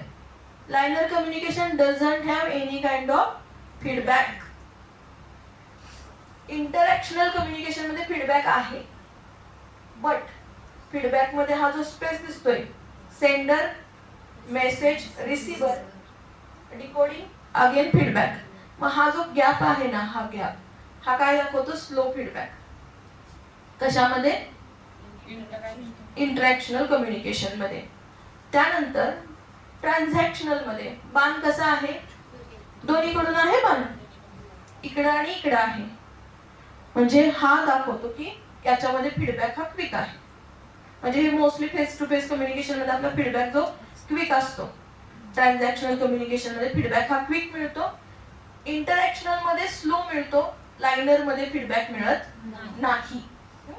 आता कम्युनिकेशन मॉडेल्स मध्ये, लायनर कम्युनिकेशन मॉडेल्स मध्ये, can you see this or we need to remove this chairs. दिसतंय ना, इथे बसता पुढं, नाही ना दिसत आहे. ओके, मी सांगते तुम्हाला. लायनर कम्युनिकेशन मॉडेल मध्ये ॲरिस्टॉटल्स मॉडेल, लॅसवेल्स मॉडेल, शॅनन वेवर मॉडेल आणि बर्लोच SMCR मॉडेल येतात. म्हणजे लायनर कम्युनिकेशनचे पण किती पार्ट आहेत, 4 पार्ट आहेत. त्याच्यामध्ये जे ॲरिस्टॉटलचं मॉडेल आहे ते कशावरती फोकस करतं, स्पीकर वरती फोकस करतं. स्पीकर म्हणजे सेंडर, याच्यामध्ये सेंडर महत्वाचा आहे ॲरिस्टॉटलच्या मॉडेलमध्ये. ॲरिस्टॉटल कोण होते, ग्रीक फिलॉसॉफर होते. तर त्यांच्या मॉडेलमध्ये सेंडर हा महत्वाचा आहे.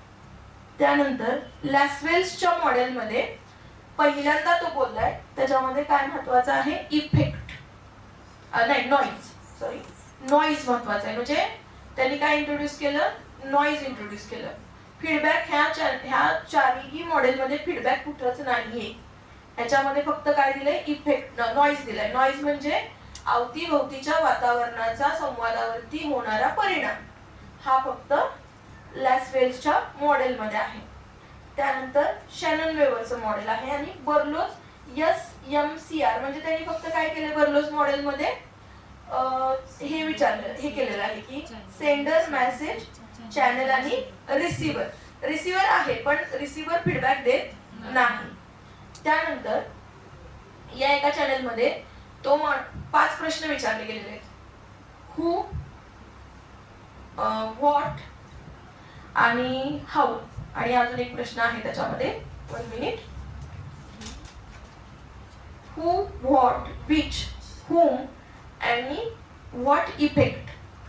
हे लॅसवेलच्या मॉडेलमध्ये, सॉरी लॅसवेलच्या मॉडेलमध्ये काय आहे, पहिला प्रश्न आहे हू. हू म्हणजे कोणाला इथं, सेंडर. त्यानंतर व्हॉट म्हणजे काय आलं? मेसेज. हुम? रिसिव्हर. आणि नंतरचं व्हॉट इफेक्ट.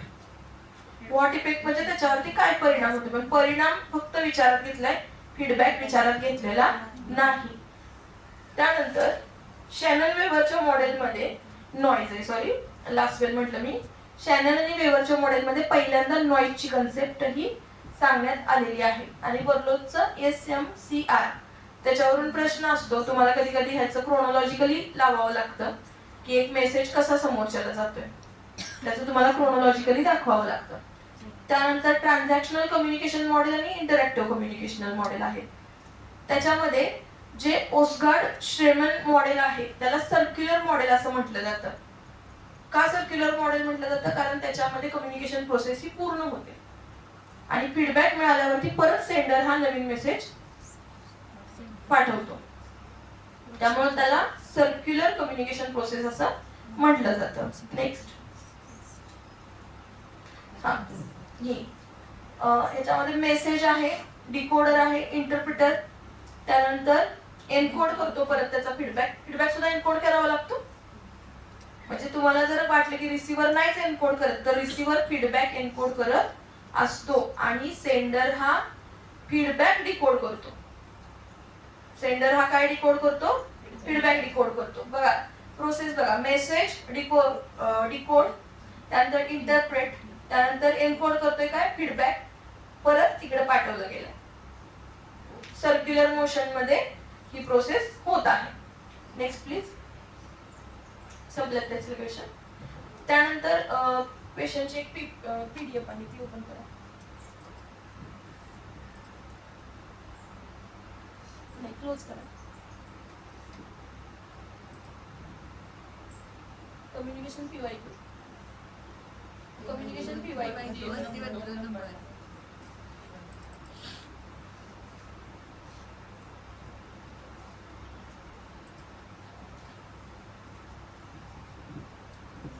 आता याच्यामध्ये बघा, in organisational systems organisational communication supplies.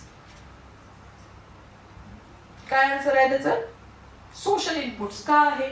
Organisational system encompasses formal and informal structure, process, organisation आणि त्यामुळं त्यातलं सोशल इनपुट्स त्याच्यामध्ये असतात. ऑर्गनायझेशनल कम्युनिकेशन मध्ये provide social inputs that shape organisation.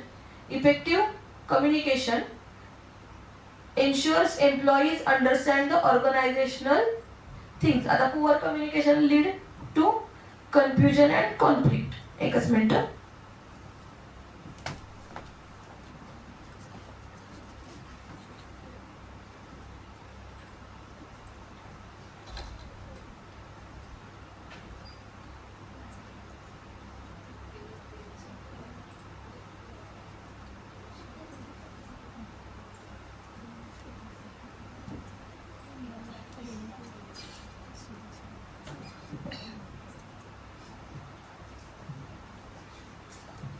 According to the stimulus response model, all communications are or is an individual type of communication. म्हणजे मगाशी जे मी model सांगितले त्याच्यामध्ये अजून एक मॉडेल कुठलं आहे? Stimulus response model. मग हे जे काही छोटे छोटे मॉडेल्स आहेत किंवा मगाशी मी जे एक 7-8 मॉडेल सांगितले तुम्हाला, ते मॉडेल तुम्हाला डिटेलमध्ये स्टडी करावे लागतील. आपण काही सगळेच मॉडेल शिकवायचे म्हटलं 2-3 तास लागतील आपल्याला, म्हणजे रोज एखादा तास घ्यावा लागेल. तुम्हाला याच्यासाठी एक 10 मार्काला 5 प्रश्न येतात, बरोबर आहे? हे हक्काचे मार्क आहेत तुमच्या.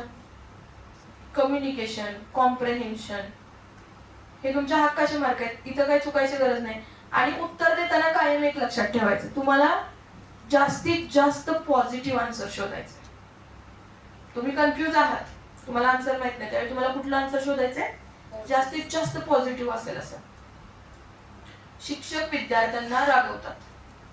खाली समज उत्तर आहे की शिक्षकांना बरं वाटते रागवल्यावरती, किंवा विद्यार्थ्यांना त्यांच्या चुकांची जाणीव करून दिली पाहिजे, विद्यार्थ्यांना वर्तवणुकीत योग्य बदल घडवला पाहिजे. तर ह्याच्यामध्ये शाब्दिक पण मी म्हणते वर्तवणुकीत योग्य बदल घडवण्यासाठी हे त्यातल्या त्यात ॲप्रोप्रिएट असणार आहे.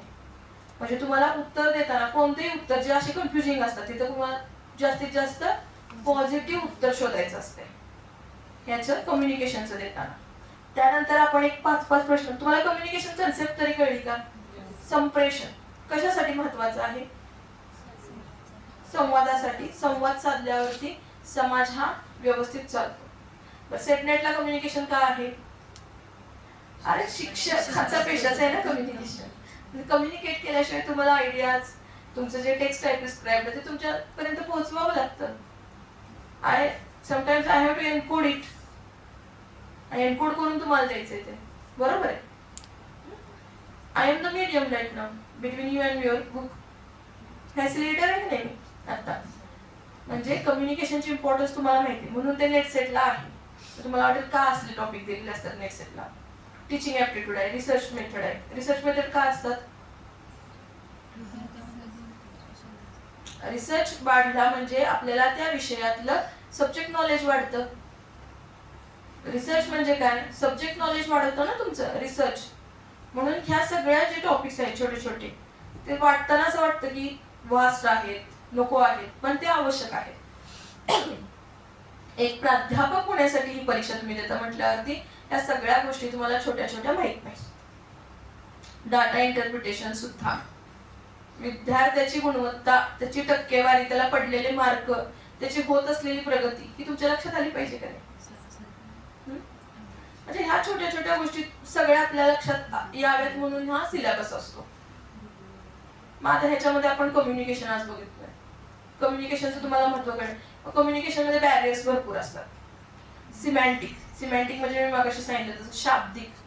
Physical barrier. फिजिकल बॅरियर म्हणजे अडथळे. फिजिकल खिडकीदार हे सगळे अडथळे. सायकोलॉजिकल बॅरियर एक असतं. सायकोलॉजिकल बॅरियर म्हणजे काय सांगा बरं? मानसिक क्षमता समोरच्याची. समोरच्याची मानसिक क्षमता म्हणजे त्याचं एज, जेंडर या ह्या गोष्टी मॅटर करतात.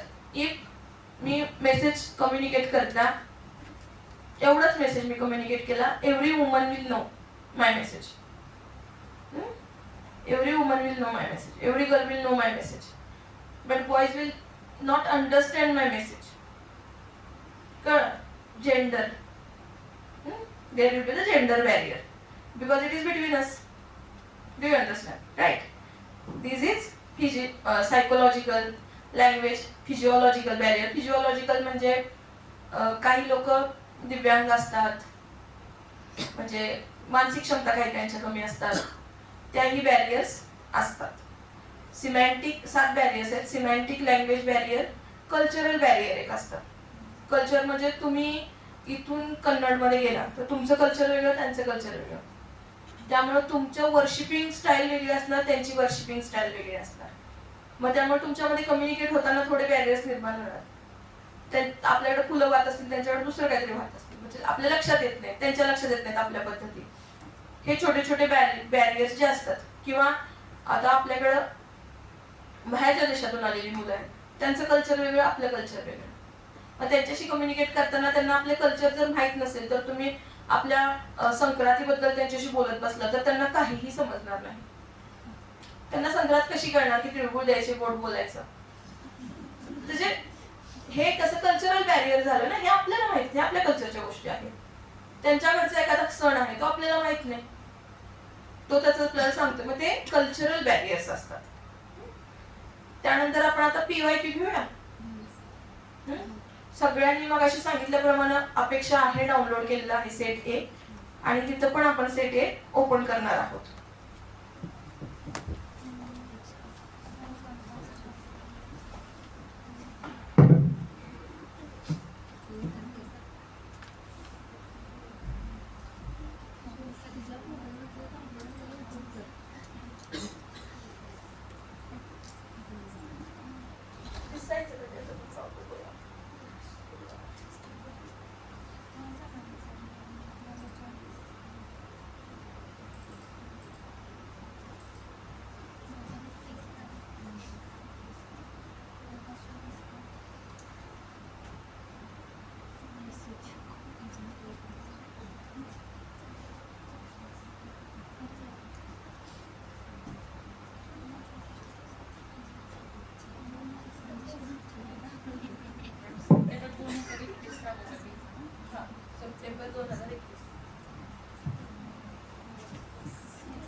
आता क्वेश्चन काय आहे बघा, लिहून घ्यायचा वहीमध्ये क्वेश्चन.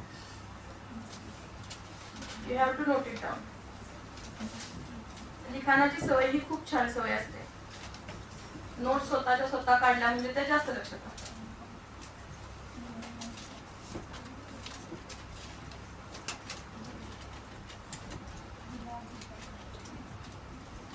झाला लिहून? दिसतोय तुम्हाला? स्पष्ट दिसतोय? तर सेट ए चं वैशिष्ट्य मला असं मगाशी कळलं की सेट ए मध्ये एक 16 नंबर पासून मोस्टली 16 नंबर पासून 20 नंबर पर्यंत 21 नंबर पर्यंत हे कम्युनिकेशनचे क्वेश्चन आहे सेट ए मध्ये. हा 16 पासूनचे खालचे क्वेश्चन लिहायचे 5. मग आपण ते सोडवायचे.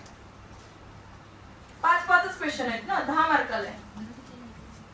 आणि दुसरी गोष्ट, त्याचे जे ऑप्शन असतात त्याच्याशी रिलेटेड माहितीही गोळा करायची. म्हणजे ऑप्शन तिथं आलाय म्हणजे त्याला मिनिंग काहीतरी असणारच आहे. विदाउट मिनिंग ऑप्शन येत नसतो. मग त्या ऑप्शनचा प्रश्न शोधायचा आपण. ऑप्शनचा प्रश्न शोधायचा. त्यासाठी मी वापरलं होतं कुठलं तरी ऍप होतं, टेक्स्टबुक नावाचं ऍप आहे, ते मी यूज केलं होतं. त्याच्यावरती ऑप्शनचे प्रश्न पण होते. तर आता आपला प्रश्न काय आहे, न्यू कोण. हा कोण आहे? फिलॉसॉफर आहे.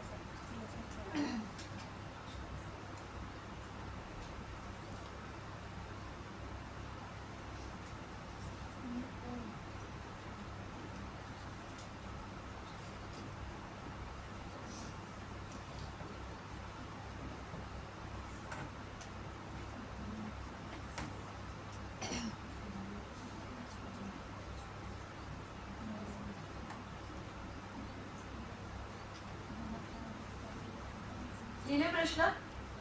दिसत नसेल तर पुढे या. तो वरती घेऊ का प्रश्न? तो झाला लिहून. ज्यांनी डाउनलोड नाही केलं त्यांनी वरती इथं बघून घ्या. आणि कुठल्याही परीक्षा देताना पहिल्या त्याच्या आधीच्या 3 ते 4च वर्षाच्या प्रश्नपत्रिका डाउनलोड करा आणि त्याचं अनालिसिस करा. का? कारण हा फर्स्ट पेपर आहे. ह्याच्यामध्ये नवीन नवीन घटक आलेले असतात. कुठल्या तरी नवीन तत्वाचा शोध लागेल, कुठलं तरी नवीन आता नवीन एनईपी आलंय, एज्युकेशन पॉलिसी. पहिल्यांदा स्वयं नव्हतं, ज्यावेळी मी सेट देत होते त्यावेळी, जुन्या वेळी. आता ते स्वयं आलं 2019ला. मग स्वयंचे प्रश्न यायला लागले, मग स्वयंप्रभाचे प्रश्न यायला लागले. तुम्ही अपडेटेड राहावं म्हणून पहिल्या 3 ते 4 वर्षातल्या तुम्हाला प्रश्नपत्रिका बघायच्या आहेत फक्त. पीवायक्यू मधून तुम्हाला हेल्प काय होते, तर तुम्हाला बाबा अंडरस्टँडिंग होते की यांचा एरिया कुठे आहे क्वेश्चन आन्सरचा. वरती घेता 21च आहे. वरती घेता स्क्रोल करा. नाही. हा हे बघा, हे असं बॅरियर होतं. मी वरती घेता म्हटलं त्यांना लक्षात आलं नाही. माझ्यामध्ये वरती घेणे म्हणजे असं वर सरकणे, त्यांच्या वरती घेणे वरचं खाली घेणे, ह्याला म्हणतात बॅरियर्स.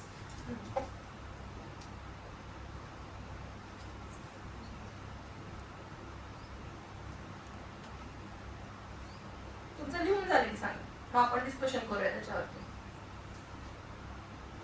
5 प्रश्न फक्त.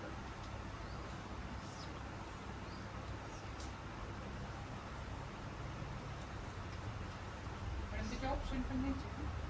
हा लिहा की.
प्रश्न लिहून झाले की सांगा.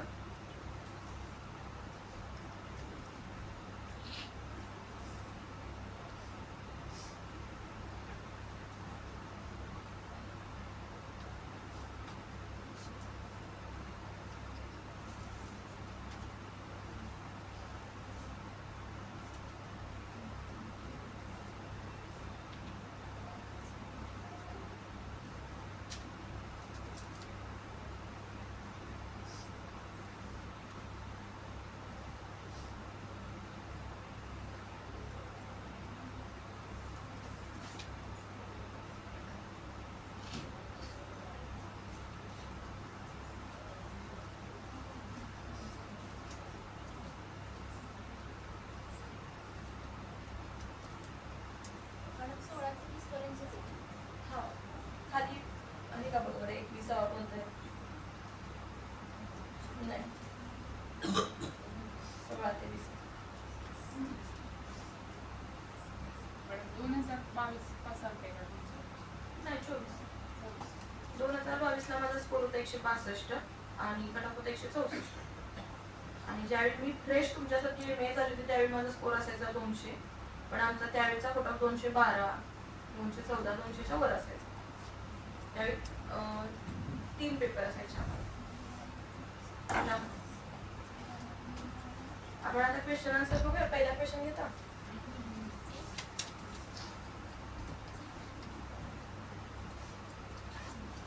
अकॉर्डिंग टू न्यूकम यांची कम्युनिकेशनची थिअरी आहे. मग त्यांच्या कम्युनिकेशनच्या थिअरीला बऱ्याच वेळा ABX मॉडेल असं म्हटलं जातं. ABX मॉडेल म्हणजे A म्हणजे सेंडर, B म्हणजे रिसिव्हर आणि X म्हणजे matter, what ever is being send म्हणजे मेसेज. ABX model. मग त्याच्यामुळे आता आपण ऑप्शन्स बघूया.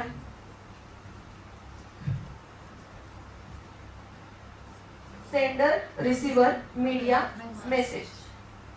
कधी कधी प्रश्न वाचताना हे नॉट, नो हे वाचायचं राहून जातं. आपल्याला पॉझिटिव्ह उत्तर शोधायचं का निगेटिव्ह लक्षात येत नाही. त्यामुळे प्रश्न वाचताना एकदा व्यवस्थित वाचायचा, गडबड करायची नाही. Not so much important. आता आपल्याला माहिती आहे की त्यांचं ABX मॉडेल आहे. तर ABX मध्ये A झाला सेंडर, B झाला रिसिव्हर आणि X म्हणजे मेसेज. मीडियम वर त्यांनी फोकस केलेला नाही. म्हणजे ह्याचा ऍप्रोप्रिएट आन्सर काय असणार आहे? मीडियम. त्याच्या खालचा क्वेश्चन घ्या.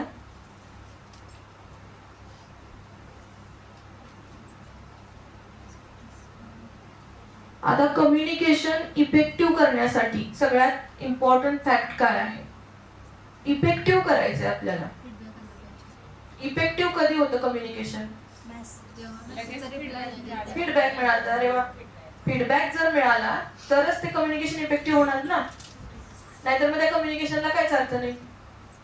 मग ते वन लाईनर राहणार. म्हणून इमिजिएट फीडबॅक. त्यानंतर आता ही सिच्युएशन दिली बघा. Supervisor in factory orders worker and workers follows the order. This is a dash dash type of communication. पण इथं ऑप्शन आहे व्हर्टिकल, हॉरिझॉन्टल, नॉन फॉर्मल आणि डिस्टन्स. व्हर्टिकल कारण हे उभा आहे, हायरार्की आहे ह्याच्यामध्ये. त्यामुळे हे झालं व्हर्टिकल. म्हणजे कोणत्याही वरिष्ठाकडून कनिष्ठाला ज्यावेळी सूचना दिली जाते त्यावेळी ते व्हर्टिकल किंवा मग डाउनवर्ड कम्युनिकेशन असतं. त्यानंतर पुढचा. आता unattentiveness of a receiver may affect. सेंडरला अफेक्ट करेल का? नाही. सेंडरनं मेसेज एन्कोड करून पाठवलेला आहे. त्यानंतर मीडियमला अफेक्ट करणार आहे का? नाही. मेसेज तो तिथं एडिट करू शकत नाही. कोणता? तो सेंड झालेला आहे म्हणजे तो तिथपर्यंत गेलेला आहे. मग अनअटेंटिव्हनेस म्हणजे काय? श्रोत्याचं लक्ष नसणे. जो कोणी रिसिव्हर आहे त्याचं लक्ष नाहीये, तो तिथं व्यवस्थित ऐकत नाहीये, तर मग ते इफेक्टिव्हनेस ऑफ कम्युनिकेशन. वर्गामध्ये शिक्षक शिकवताना जो विद्यार्थी ऐकत नाही, अनअटेंटिव्ह असतो, त्याला परीक्षेमध्ये सांगितलेलं आठवत नाही. हे अनअटेंटिव्हनेस मुळे होतं. Effectiveness of the communication. त्यानंतर program on TV channel sometime mislead society because. आता ह्याच्यामध्ये आहे audience are in large numbers, audience are illiterate, audience group is heterogeneous आणि difference in sender and receivers perception. आता जो काही मीडिया कंटेंट असतो, समज वेब सिरीज आहे नेटफ्लिक्सची, त्याला एक A+, A, UA असे सर्टिफिकेट दिले जातात. म्हणजे कंटेंट क्रिएटरचा उद्देश काय असतो की हे 21 वर्षाच्या पुढच्या लोकांनी बघावं. पण ते जर आतल्या मुलांनी बघितलं 9वी 10वी 11वी 12वी, तर त्याचं डिफरंट मिनिंग होणार. म्हणजे काय होणार, मिसलीड होणार तो. जर तुम्ही मॅच्युअर नसाल आणि तुम्हाला ऍडल्ट कंटेंट तिथं दाखवला गेला पिक्चर मध्ये, तर ते मिसलीड होणार सोसायटी. पण कंटेंट क्रिएटरला माहिती आहे का त्याचा कंटेंट कोण बघतोय ते, त्यांनी फक्त सर्टिफिकेशन घेतलेलं आहे. त्याच्यामुळं when the TV channels mislead the society, when difference in sender and receivers perception. Perceive करण्याची क्षमता असते ना, तुम्ही कसं परसिव्ह करताय. मॅच्युअर लोक वेगळ्या पद्धतीने परसिव्ह करतील, लहान मुलं वेगळ्या पद्धतीने परसिव्ह करतात.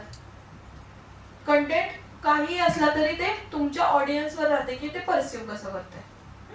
हे आपले 20 क्वेश्चन झाले. त्यानंतर आता तुम्हाला जे 3 प्रश्नपत्रिका डाउनलोड करून दिल्यात, अजून एखादी 4थी डाउनलोड करा. त्याच्यामध्ये सेट ए मध्ये हे 15 ते 20 कम्युनिकेशनचे प्रश्न आहेत. तुम्हाला डिफरन्शिएट करायला चांगलं पडेल. त्याच्यानंतर कॉम्प्रिहेन्शनचे त्याच्यावरती टीचिंग अप्टिट्यूड आणि रिसर्च मेथोडॉलॉजी 5-5 क्वेश्चन आहेत. घरी गेल्यावरती आज फक्त 1 तासभर काढायचा. हे जे 5-5 क्वेश्चन आहेत प्रत्येक ह्याचे वेगवेगळे करायचे. एकत्र सोडवलं तरी चालेल, पण वेगवेगळे केलं तर एका जागी नोट्स मिळतील एका टॉपिकच्या. तुम्हाला कम्युनिकेशनचं रिव्हिजन करायचं, कम्युनिकेशनच्या नोट्स हा एका जागी तुम्हाला मिळतील. आम्ही म्हणजे मी जसं केलंय तसं सांगते. थोडेसे पेपर सॉर्ट आउट करायचे. सेट ए मध्ये सगळं व्यवस्थित जसा सिलेबस आहे तसं ओळीनच असतात प्रश्न. बाकीच्या सेटमध्ये ते हलवलेले असतात फक्त. ह्याच्यामध्ये बऱ्यापैकी सेम आहे. ते प्रश्न वेगळे करा. प्रश्न वेगळे केल्यानंतर मग हे जे खालचे ऑप्शन्स आहेत, आता हा ऑडियन्स ग्रुप इज हेट्रोजेनस, आता हे तुम्हाला शोधायचंय आता गेल्यावरती. हेट्रोजेनस म्हणजे काय, त्या कन्सेप्टशी रिलेटेड कम्युनिकेशनची कुठली थेअरी आहे का ते मास मीडियाशी रिलेटेड आहे का आपलं मॉल कल्चरशी रिलेटेड आहे, हे तुम्हाला शोधायचं. मग असं केलं की तुमचा अभ्यास किती होईल, चौपट होईल का नाही. एक प्रश्न सोडवताना जर तुम्ही खालचे 3 ऑप्शन सोडवत असाल तर तुमचा 4 प्रश्नांचा अभ्यास होतो एका वेळेस. बरोबर आहे. अभ्यास करण्याची हीच ट्रिक आहे माझ्याकडून तुम्हाला मी देणार आहे की बाबा तुम्ही खालच्या ऑप्शनचा व्यवस्थित अभ्यास करायचा आहे. ऑप्शन आहे म्हणजे त्याचा कुठेतरी प्रश्न आहे, म्हणून त्याचाही तुम्हाला अभ्यास करायचा आहे.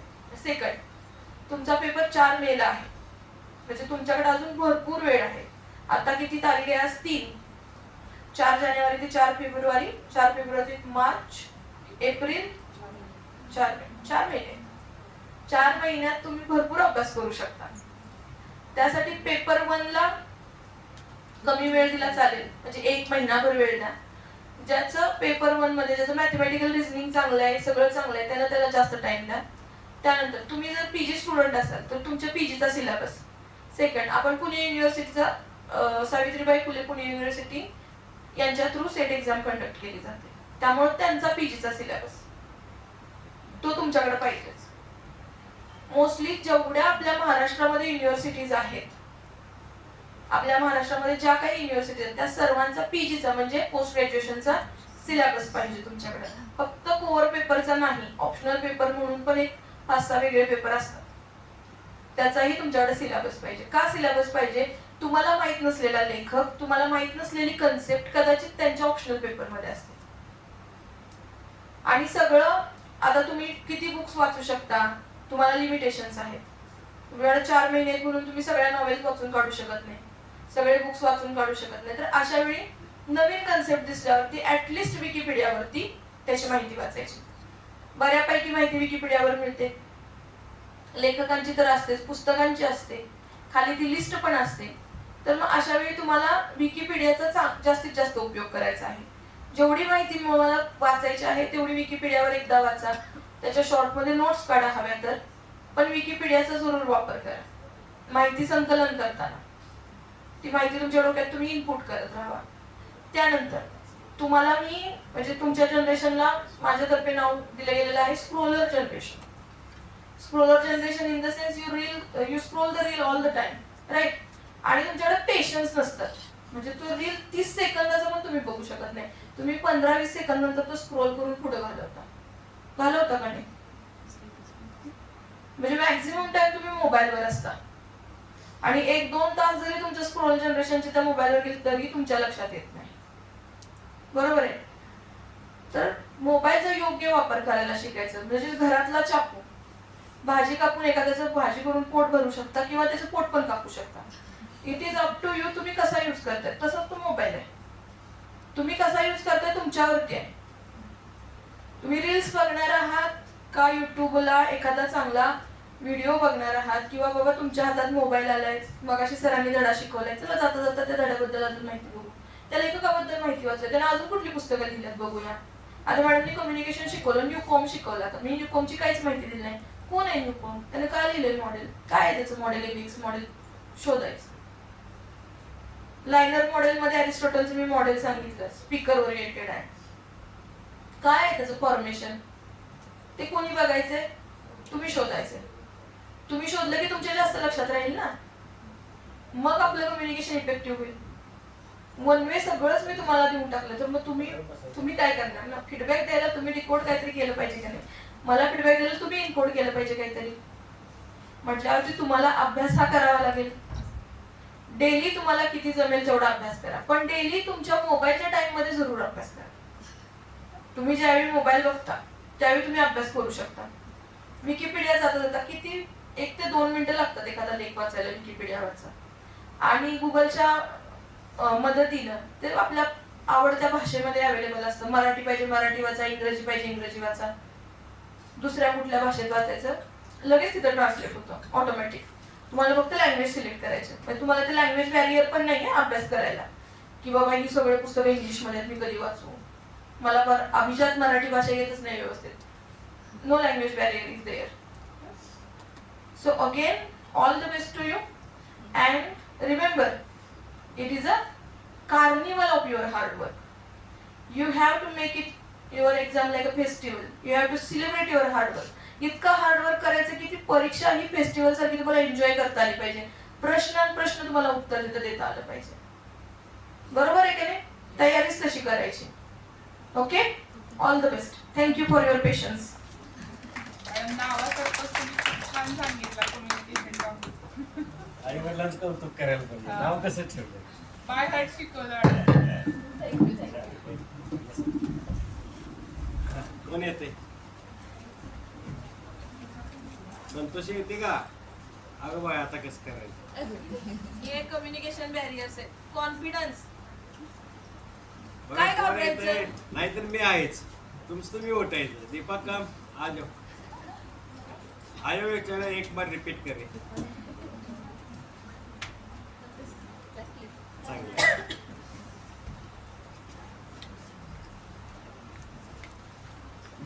मॅडम म्हटल्या तसं 4 महिने हातात आहेत. एक लक्षात ठेवा, तुमचं MA-चं PG-चं MSc-चं आता अभ्यास चालू आहे.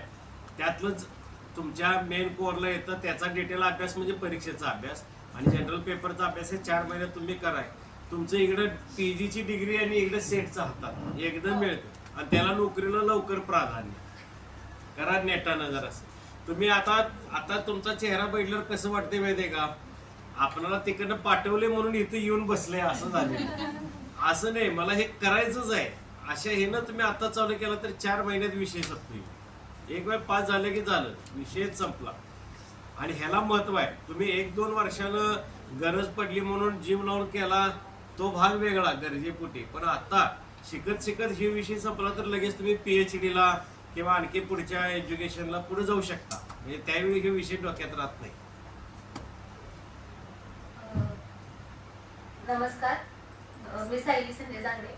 मॅडमने आज खूप छान मार्गदर्शन केलं. सेटनेटच्या वर्कशॉपमध्ये कम्युनिकेशन हा टॉपिक जास्त डिटेलमध्ये समजून सांगण्यासारखा आहे, कारण शिक्षक आणि विद्यार्थी यांच्यामध्ये जे कम्युनिकेशन होतं ना, तेच म्हणजे शिकवणं असतं. जे शिक्षकाच्या अंगी गुण असावे लागतात त्यातला एक गुण म्हणजे कम्युनिकेशन, जो मॅडमने आज खूप छान प्रकारे समजून सांगितला.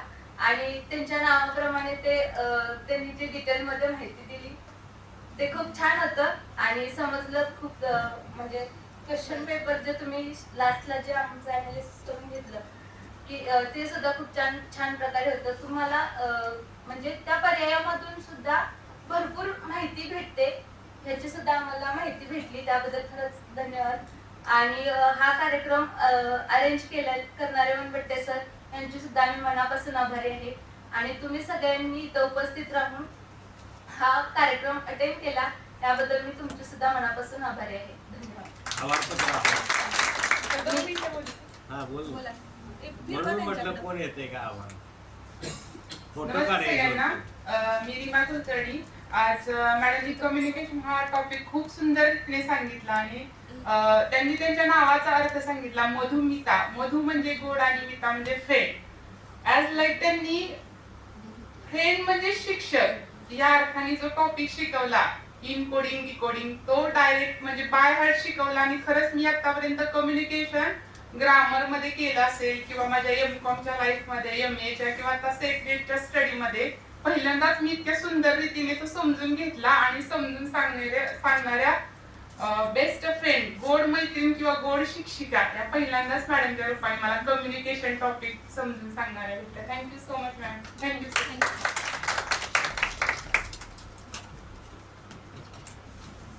मी सरांना विनंती करते की त्यांनी मॅडमना आभारपत्र द्यावं. फोटो काढ लगेच ग्रुपवर टाकायचं. हे का सांगतो मी लगेच डाउनलोड करून माझ्या फोल्डरला ठेवतो.